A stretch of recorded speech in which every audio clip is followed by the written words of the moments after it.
Usually, when you think of a sound system, you imagine a matching pair of rectangular wooden boxes with identical bass, mid-range and treble drive units.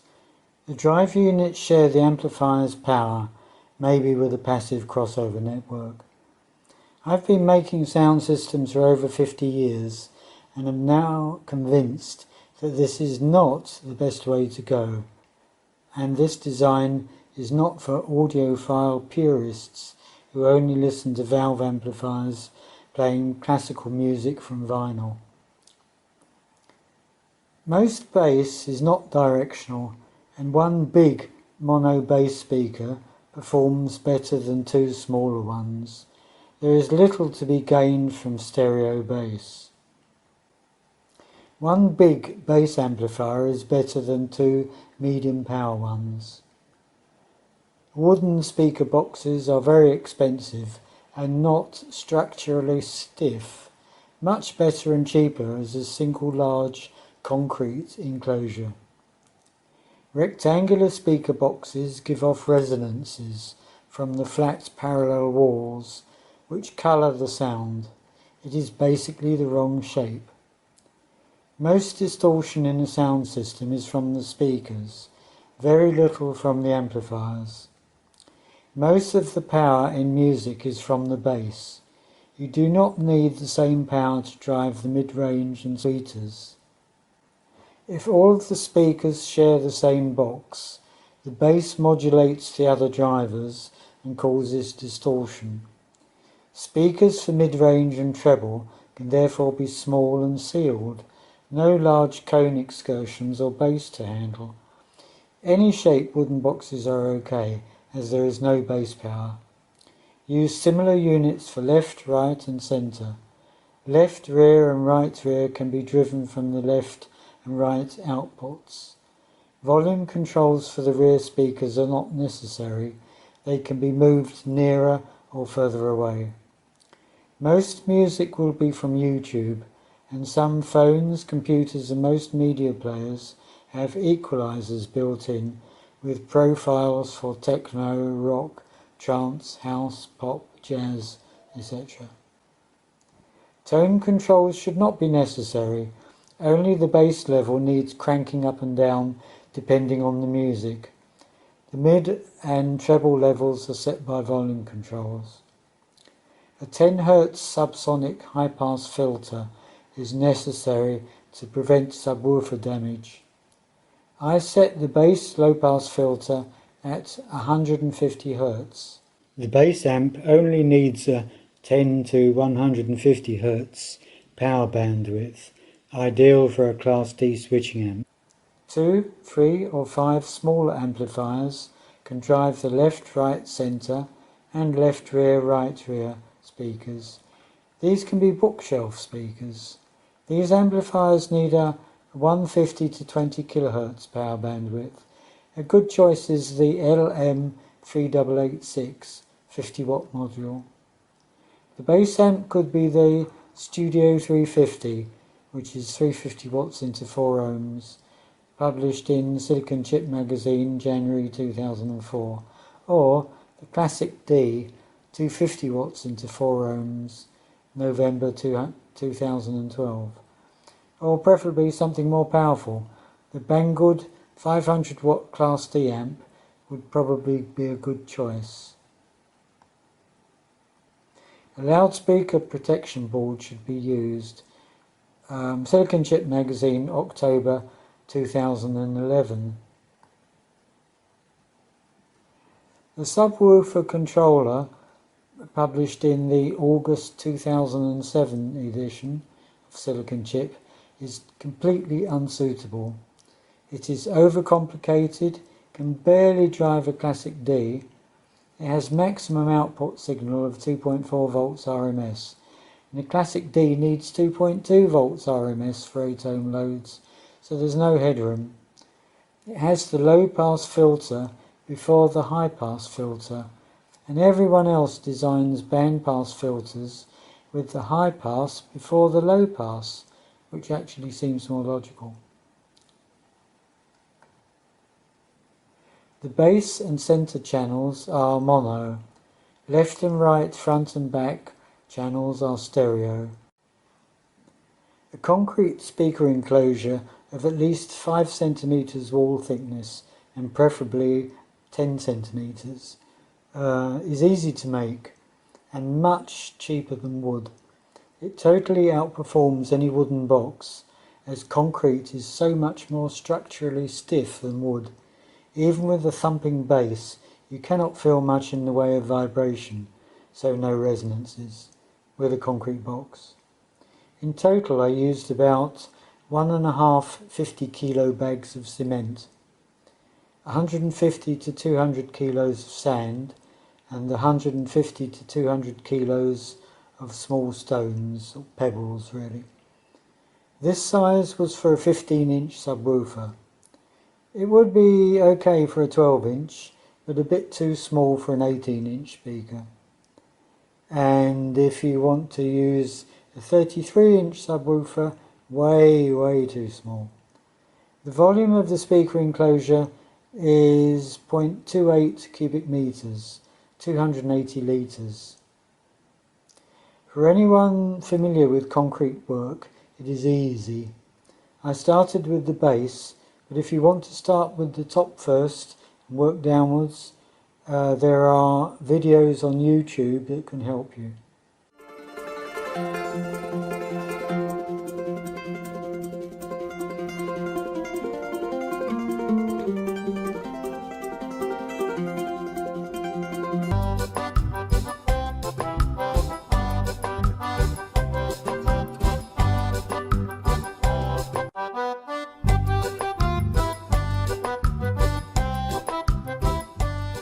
Fit and position 2 lifting points. I used U-bolts fixed to a piece of scrap steel so that the base plate can be lifted and moved when set. It will be very difficult to move without lifting points. And it will be very heavy, so make sure the lifting points are strong enough. Wrap your speaker in a plastic bag or double bags for safety. The plastic can be cut off top and bottom later. Fit the speaker holding bolts with the nuts, nylock nuts, facing downwards, so that the speaker can be removed if necessary. A thick wire ring can be welded to the heads of the bolts, and this will prevent the bolts turning. Concrete should cover the heads of the bolts and the welded ring if used. A concrete mixture of 3 parts sand, 3 parts pebbles, stones, small stones, and 1 or 2 parts of Portland cement was used. The top surface of the base does not have to be perfect, as it will be inside the enclosure and not seen. Leave the base for 48 hours to set. Lift using U-bolts and remove plastic and temporary moulding. Rubber feet can now be placed underneath so that the base will be raised up between 1/3 to 1/4 of the cone diameter to give the proper loading. I used 2 solid rubber tyres cut into 3 sections at 120 degrees and glued and screwed together to give 10 centimeters height. Whatever you use, it must be resilient to damp any vibration and strong enough to carry the weight of the speaker and not too big to obstruct sound. I used chicken cages to make the basic shape of the speaker cabinet. Chicken cages here come in 2 sizes and probably vary a bit from shop to shop. The smaller of the ones I bought was a bit too small really, so I had to bulk it up with 3 layers of cardboard and foam strips. I suppose I could have gone to lots of different shops and started measuring the chicken cages, but they would have thought I was really crazy if I did that. The smaller of the chicken cages was then covered with scotch tape and then polythene sheet. The finished inner mould was then cemented to the base to stop it shifting around under the weight of the pour. Next, the outer chicken cage was lined with cardboard and scotch tape and then attached to the base with screws and plastic plugs. The ports were placed in position, holes were cut in the outer mould only, and when everything was in position, the concrete was poured in. When the concrete had set, the cardboard, polythene and inner chicken cage were all removed through the opening. The outer mould was then removed and a lid was prepared and allowed to set. When the lid had set, it was cemented into position to close the dome, and then all the cement work was made good and the nose added because the two ports look a bit like eyes and I thought it needed a nose. Finally, the whole structure was covered in aluminium tape. A junction box was fitted to the outside to allow an XLR plug and quick connection of the speaker. And don't worry about the weight of concrete speakers. They're not designed to be easy to move around, and if they're heavy, the heavier the better. It was Wednesday the 13th, about 11 p.m, and I was about to go to bed. My bed and mosquito net were already set up on the roof. I usually sleep up there when it is not raining, because you can't beat sleeping outside under the stars on a warm tropical night. Suddenly, I heard the balcony doors being unlocked and someone going up the stairs to the roof. It could only be the owner of the building. No one else goes up there besides me. No one else has the key. And he very rarely goes up there, only if there's a problem. And I immediately thought, oh no, he will see the speaker. Now, it's most unusual for him to go up there at such a late hour, so I hurried up there after him to see what he wanted. There was a problem. The 5,000-litre water tank was overflowing again, and he had noticed water dripping downstairs. I had only set up my bed about an hour before, and it was all dry then. The plastic ball cock in the water tank had broken, and this is the second time within a few months that the plastic ball cock had broken and the tank was overflowing. The last time it happened, I was sleeping and I woke up to a wet, soggy bed at about 4 a.m. I turned the tap to the inlet pipe off myself and informed him the next morning. He didn't have a spare ball cock at that time, but I had previously noticed a ball cock in the attic and I gave it to him. It was a plastic ball cock from Thailand or Vietnam and low quality. They only actually last a few months before the ball snaps off and floats around on its own in the water. However, there's a difference this time. I had started making my concrete speaker without permission, as I knew if I asked him he would refuse, and I had hoped it would be a fait accompli and finished before he would see it and refuse, or maybe never see it. Although it was dark and covered with a tarpaulin, he noticed it immediately. Hard not to notice a 1 metre diameter lump nearly a metre high. I said it was only a speaker, and despite the poor light, he noticed it was concrete. That brought an instant reaction of, no, no, no, no, no, no, no, no, no, no, no, no, no, rising up and down in tone. He does not have much English. He calls me Mister, and apart from that, the only word he said to me in English is no. There wasn't any mess, but he was worried about the weight. I had positioned it exactly over the main concrete lintel that also supports the 5,000 litre water tank. I said to him in Khmer that it was mostly cardboard covered in a thin layer of concrete and only about 100 kilos. If it was strong enough to support 5,000 kilos, plus the weight of the plastic tank, which is about 120 kilos, an extra 100 kilos shouldn't matter. It's only the weight of two people. Actually, it's more like 400 or 500 kilos. The concrete is at least 5 or 6 centimetres thick. The base alone is about 100 kilos of the speaker, and I'd used 70 kilos of cement by then. Without the lid and cosmetic finishing, it was still heavy, and I'd invested a lot of work into it, so I was hoping he wouldn't tell me to break it up and throw it away. He said nothing else that night. The next morning I awoke at dawn and started work on it. I removed the outer mould and cut open the inner moulds so that it could clearly be seen to be hollow and not a solid lump of concrete, which would be heavy, and maybe he thought that's what it was.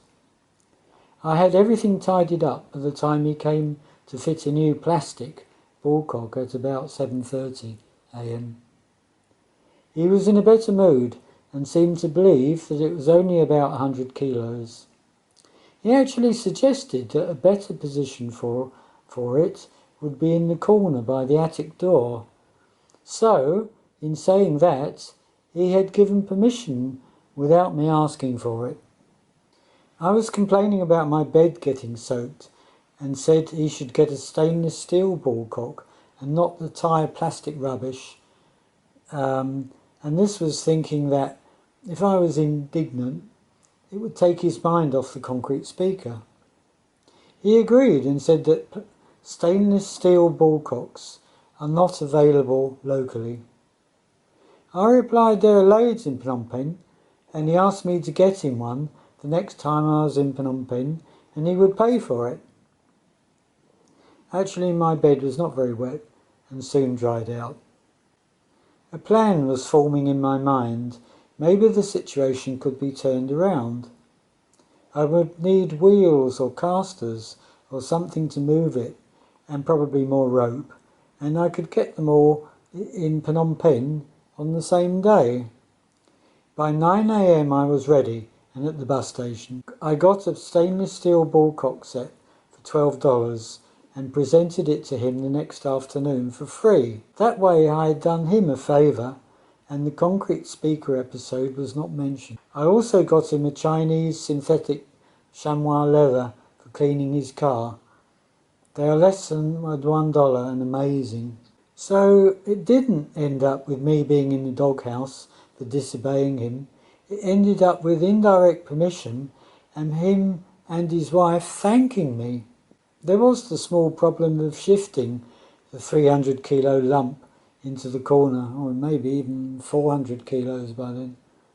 I had originally decided to buy casters or wheels and glue them on. However, I thought it better to do it like the ancients had done when moving heavy objects, with rollers. I bought a metre of steel tube, 12 centimetres diameter and about a 1mm wall. I had it cut into 10 centimetre sections. These 10 sections were the rollers, 5 each side, and it was an easy job to move it. It was heavy because some of the tubes went oval quite quickly, but it worked a treat without marking the floor, and it would move with just a push. A car jack, or actually 2 car scissor jacks, came in very handy for lifting it.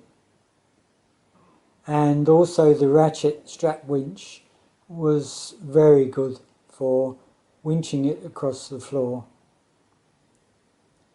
I had it repositioned by the time I gave him the stainless steel ballcock.